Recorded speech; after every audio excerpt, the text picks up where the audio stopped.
carrinho.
Olha só como é incrível a natureza.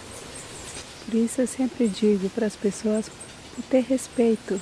Quando você vai para a natureza, você sabe que você vai encontrar o tipo de bicho lá, não importa os tipos de bichos, mas você sempre tem que ter respeito. Olha lá,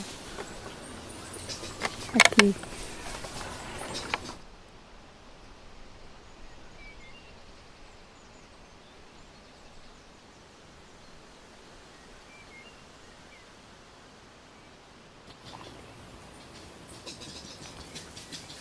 Tem mais ou menos uns 40 quartis aqui em volta de mim agora.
Eu gosto de procurar coisas que me deixam calma, coisas que me conectam comigo mesma, sabe? Eu, capaz, gosto de refletir nas coisas que estou fazendo, coisas que eu ando fazendo, ainda mais nessa gestação. Nosso emocional, ele vai mudando, ele mexe com a gente.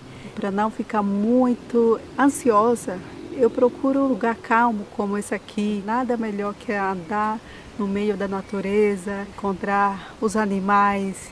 É sempre bom ouvir o som da natureza, porque a natureza tem um som. Quando o vento bate nas árvores e faz aquele som, além disso tem o som dos pássaros.